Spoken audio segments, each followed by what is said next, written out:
अस्सलामुअलैकुम dear students, welcome to the Future Academy. आज हम लोग डिस्कस करने जा रहे हैं अपना सेकंड लेक्चर। तो हमारा फर्स्ट लेक्चर जो था वो रिलेटेड था गैसेस एक्सचेंज के, गैसों के तबादले के। आज हमने अब गैसों का तबादला हमने स्टडी कर लिया था कि होता क्या है, उसमें हम लोग उसकी डेफिनेशन भी पढ़ी थी हमने, उसके बाद हमने रेस्पिरेशन को भी पढ़ा था। तो आज हमने बेसिकली जो गैसों का तबादला है उसको देखना है प्लांट्स में। तो हमारे पास मेजर दो कैटेगरीज हैं, एक प्लांट्स की और एक एनिमल्स की। तो हमने क्या करना है, हमने गैसों के तबादले को प्लांट्स में भी देखना है और एनिमल्स में भी देखना है। तो सबसे पहले आज जो हम डिस्कस करने जा रहे हैं, आपकी बुक का भी नेक्स्ट टॉपिक जो है वो है गैसेस एक्सचेंज इन प्लांट्स। पौधों में गैसों का तबादला। पौधों में गैसों का तबादला किस तरह होता है, क्या मैकेनिज्म्स हैं, उन सब को स्टडी करने से पहले हम पौधों के बारे में एक बड़ी इंटरेस्टिंग चीज़ देख लेते हैं कि जिस तरह हम इंसान हैं, हम इंसानों में एक स्पेशल स्ट्रक्चर मौजूद है, स्पेशल ऑर्गन मौजूद है जिसका नाम है लंग्स, फेफड़े। उनसे गैसों का तबादला होता है। इसी तरह जो मछलियाँ होती हैं उनमें, एम्फीबियंस जिनको कहते हैं, उनमें क्या है, उनमें गिल्स प्रेजेंट होते हैं, गिल्स, उनके ज़रिए गैसों का तबादला होता है। इसी तरह मेंढक में नोस्ट्रल्स होते हैं, उसके ज़रिए गैसों का तबादला होता है। लेकिन प्लांट्स में अनफॉर्चुनेटली कोई भी ऐसा स्ट्रक्चर नहीं होता, स्पेशल स्ट्रक्चर। जिस तरह इंसानों में स्पेशल है, लंग्स का काम सिर्फ और सिर्फ गैसों को ही डील करना है, तो प्लांट्स में ऐसा कोई भी स्ट्रक्चर नहीं है जो कि सिर्फ और सिर्फ गैसों को ही डील करे। तो फिर क्या होता है, प्लांट्स में चंद स्ट्रक्चर्स पाए जाते हैं, चंद ऐसी साख्तें पाई जाती हैं जो उसको ज़िंदा रहने के लिए, उसकी बका के लिए अपना रोल प्ले करती हैं। और वो स्ट्रक्चर्स कौन से हैं, उन सब के बारे में हमने आज क्या करना है, ब्रीफली स्टडी करना है। तो सबसे पहले जो मेजर रोल होता है वो होता है स्टोमेटा का। रोल ऑफ स्टोमेटा आगे इसमें लिख देना है, role of stomata in gases exchange. गैसों के तबादले में स्टोमेटा का क्या रोल है, इसी तरह मीजोफिल सेल्स का क्या रोल है, इसी तरह एयर स्पेसिस का क्या रोल है। अब इन तीनों चीज़ों को जब हम स्टडी करते हैं तो हम इस लेवल पे पहुंच जाते हैं कि हमें पता चल जाता है कि प्लांट्स में गैसेस का तबादला किस तरह हो रहा है। तो सबसे पहले stomata, role of stomata in gases exchange.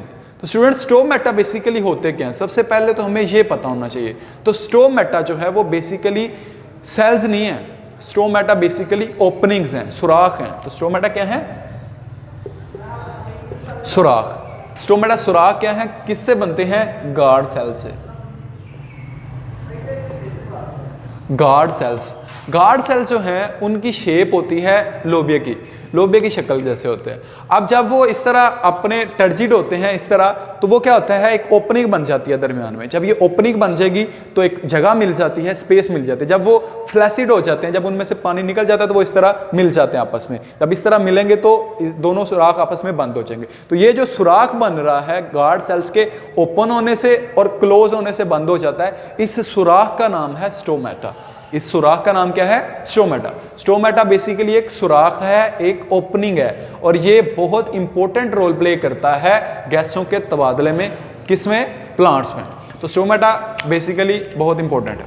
उसके बाद बात की जाए मीजोफिल सेल्स की। स्टूडेंट्स, आप 9th में भी आपने इनका नाम सुना होगा। तो मीजोफिल सेल्स का एक वर्ड में अगर इनको बयान किया जाए तो ऐसे सेल्स जो फोटोसिंथेसिस करवाते हैं, फोटोसिंथेसिस, फोटोसिंथेसिस करवाने वाले सेल। तो फोटोसिंथेसिस जब होती है तो हमें पता है गैस की मदद से ही होती है ना, वो कार्बन डाइऑक्साइड की मौजूदगी में होती है। तो मीजोफिल सेल्स के बारे में अगर आपको एमसीक्यूज आ जाए तो यहाँ पे फोटोसिंथेसिस करवाने वाले सेल्स को क्या कहते हैं, हम लोग मीजोफिल सेल्स कहते हैं। अब मीजोफिल सेल्स भी बहुत इंपॉर्टेंट रोल प्ले करते हैं। जाहिर है एक स्टोमेटा अकेला तो ही अपने जब जो है रोल प्ले नहीं कर सकता प्लांट में गैसों के तबादले में, तीनों चीज़ें कोलैबोरेट करके मिल के आपस में क्या करती हैं, प्लांट की मदद करती हैं गैसों के तबादले में। उसके बाद बात की जाए एयर स्पेसिस की। एयर स्पेसिस, खाली जगहें, खाली जगहें जो होती हैं एयर स्पेसिस, वो क्या करती हैं, सरफेस एरिया प्रोवाइड करती हैं। लेट्स सपोज एक चीज़ ये है, इस तरह, इस तरह, इस तरह, उसके दरमियान में कोई स्पेस नहीं है, जबकि एक चीज़ ये है, तो आप स्टूडेंट्स मुझे बताएं, यहाँ से किसी गैस का गुजरना या किसी भी चीज़ का गुजरना आसान है या यहाँ से? तो डेफिनेटली यहाँ से आसान है। क्यों? क्योंकि यहाँ पे क्या है, स्पेस प्रेजेंट है और दरमियान से आसानी से चीज़ गुजर सकती है। तो एयर स्पेसिस जो होती हैं, जो दरमियान में खाली जगह होती हैं, प्लांट में भी सेम रोल प्ले करती हैं अपने गैसों के तबादले में, गैसों के तबादले में अपना किरदार अदा करती हैं। तो स्टूडेंट्स, आपको आपकी स्क्रीन पे जो नज़र आ रही है, एक स्ट्रक्चर जो नज़र आ रहा है, वो बेसिकली एक स्ट्रक्चर है प्लांट का। अब उसमें सबसे पहले क्या होता है, क्यूटिकल होती है। क्यूटिकल नज़र आ रही होगी आपको सबसे पहले। तो क्यूटिकल क्या है? क्यूटिकल एक एक्सटर्नल लेयर है। एक्सटर्नल लेयर है, वो क्या करती है, वो उस पौधे को बचा के रखती है हार्मफुल कंडीशन से, पौधे को माहौल से बचा के रखती है। उसके बाद दूसरी जो लेयर आ जाती है, उसमें एपिडर्मिस आ जाती है। अब एपिडर्मिस दो तरह की होती हैं, एक जेरी और एक बलाई। बलाई का मतलब होता है ऊपर और जेरी का मतलब होता है नीचे। एपिडर्मिस, उसके नीचे आ जाते हैं मीजोफिल सेल्स। मीजोफिल सेल्स जो आपकी स्क्रीन पे नजर आ रहे हैं, मीजोफिल सेल्स के नीचे जो है वो फिर आ जाते हैं स्टोमेटा। जब एयर स्पेसिस जो है, खाली जगह है जो दरमियान में सेल्स के, वो एयर स्पेसिस हैं। और जब एयर स्पेसिस जो हैं, गार्ड सेल्स आपस में टर्जिड हो जाते हैं, इस तरह स्पेस बना लेते हैं, वो क्या बन जाते हैं, स्ट्रोमेटा बन जाते हैं, ओपनिंग बन जाती है। और उसके बाद नीचे आ जाती है जेरी एपिडर्मिस, नीचे वाली एपिडर्मिस। तो ये बेसिकली प्लांट के अंदर स्ट्रक्चर्स हैं जो बेसिकली रोल प्ले करते हैं अपना किसमें, गैसों के तबादले में। अब स्टूडेंट्स, बात ये है कि प्लांट को एक ही वक्त नहीं रहता प्लांट पे। प्लांट जो है वो दो औकात का सामना करना पड़ता है प्लांट को। एक होता है उसके लिए दिन का वक्त, एक होता है रात का वक्त। तो दिन का वक्त रात के वक्त से डिफरेंट क्यों है? दिन के वक्त को हम रात के वक्त के साथ कंपैरिजन क्यों करते हैं इसका? तो आइए देखते हैं। सबसे पहले different condition a plant face, वो मुख्तलिफ हालात जो पौधा जिसका सामना करता है। तो सबसे पहले है, एक तो हालात ये हैं दिन के वक्त, और दूसरे डेफिनेटली इसके उलट क्या है, रात। तो रात के वक्त, दिन के वक्त के हालात क्या होंगे और रात के वक्त के हालात क्या होंगे, तो इनको हमने क्या करना है, स्टडी करना है। तो स्टूडेंट, सबसे पहले दो चीज़ें, फोटोसिंथेसिस और रेस्पिरेशन, ये आपको क्लियर होनी चाहिए। फोटोसिंथेसिस में जो चीज़ बनती है वो क्या है, ऑक्सीजन। ऑक्सीजन खारिज होती है, ग्लूकोज को छोड़ें, क्योंकि हम गैसों का तबादला पढ़ रहे हैं तो हमने सिर्फ गैसों को ही देखना है। रेस्पिरेशन में जो गैस खारिज होती है वो है कार्बन डाइऑक्साइड। अब दिन के वक्त जो है, फोटोसिंथेसिस के लिए सूरज की रोशनी होना लाजमी है। तो सूरज की रोशनी जैसे जैसे मिल रही होती है, ऑक्सीजन बनती जा रही होती है। अब इसी तरह रेस्पिरेशन में क्या होता है, ऑक्सीजन पिछले लेक्चर में हमने पढ़ा था, इस्तेमाल होती है। तो इसी तरह वो ऑक्सीजन जो फोटोसिंथेसिस में बन रही है, वो रेस्पिरेशन में क्या होती जाएगी, इस्तेमाल होती जाएगी। मतलब कि जितनी ऑक्सीजन बन रही है वो बराबर है जितनी ऑक्सीजन इस्तेमाल हो रही है। तो दोनों एक दूसरे के इफेक्ट को क्या कर देते हैं, कैंसिल आउट कर देते हैं। इस तरह मैकेनिज्म चलता रहता है। कोई भी गैस जो है वो पौधे में अजाफी तौर पर मौजूद नहीं रहती। लेकिन रात के वक्त क्या होता है, रात के वक्त अगर बात करें फोटोसिंथेसिस की, फोटो का मतलब होता है लाइट। तो जब रात के वक्त लाइट ही प्रेजेंट नहीं है, सूरज की रोशनी ही मौजूद नहीं है, तो क्या ऑक्सीजन बनेगी? ऑक्सीजन के बनने के लिए फोटोसिंथेसिस का होना ज़रूरी है। तो जब रात के वक्त सूरज की रोशनी ही नहीं है तो फोटोसिंथेसिस नहीं हो रही होती। तो सिर्फ कौन सा अमल हो रहा होता है, रेस्पिरेशन।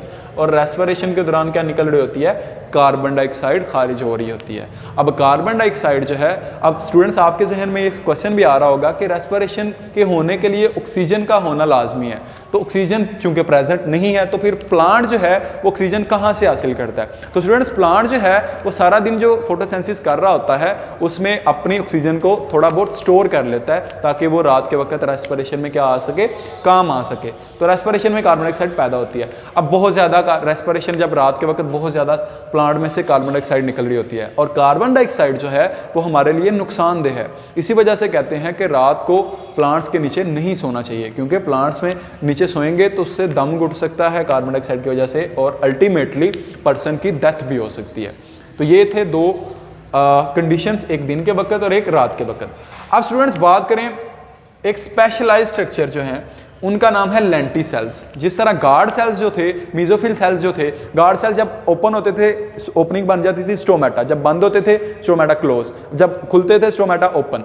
इसी तरह अब स्पेशल स्ट्रक्चर आ जाते हैं, स्पेशल जो है सेल्स आ जाते हैं जिनका नाम है लेंटी सेल्स। लेंटी सेल्स सारे सेल्स में प्रेजेंट नहीं होते। लेंटी सेल्स जो हैं वो सिर्फ उन प्लांट्स में प्रेजेंट होते हैं जिनकी क्या होती है, छाल होती है, जिनके गिर्द गिर्द क्या होती है, छाल। मिसाल के तौर पे खजूर का दरख्त, इसके गिर्द क्या होती है, छाल होती है। Present in the bark of tree, बहुत बहुत इंपॉर्टेंट क्वेश्चन है 10th क्लास के वाले से कि लेंटिसेल्स से क्या मुराद है और इनका काम क्या है। तो जाहिर है लेंटिसेल्स जो है वो कहाँ पे पाए जा रहे हैं, सबसे पहले तो आपने ये बताना है। तो लकड़ी रखने वाले चंद तनों में क्या होता है, कुछ मखसूस सुराख प्रेजेंट होते हैं, उन सुराख को हम क्या कहते हैं, लेंटिसेल्स। अब जब जाहिर है हमने क्या कह दिया, सुराख हैं, तो सुराख के ज़रिए क्या होगा, इसका काम क्या होगा स्टूडेंट्स, सुराख के ज़रिए गैसों का क्या होगा, तबादला होगा।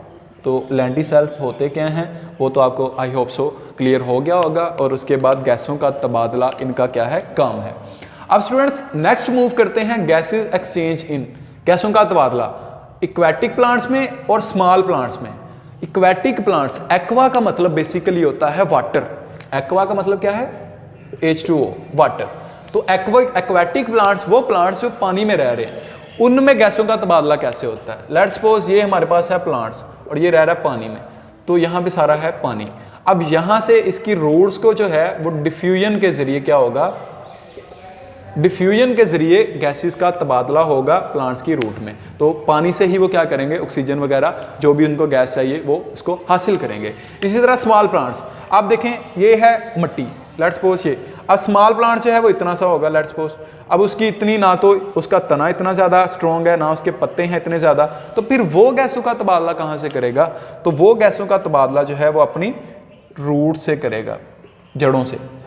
जड़ों से क्या करेगा, अपनी गैसों का तबादला करेगा और वहाँ से ही हासिल करेगा। कब तक, जब तक कि वो अपनी अडल्ट लाइफ पे नहीं पहुँच जाता, जब तक कि वो बड़ा नहीं हो जाता। तो स्मॉल प्लांट्स और एक्वेटिक प्लांट्स में होप सो क्लियर हो गया होगा। तो स्टूडेंट्स आज का ये था हमारा लेक्चर नंबर जो कि 2 था, गैसेस एक्सचेंज इन प्लांट्स। तो नेक्स्ट लेक्चर में मिलते हैं अगले टॉपिक के साथ। अल्लाह हाफिज़।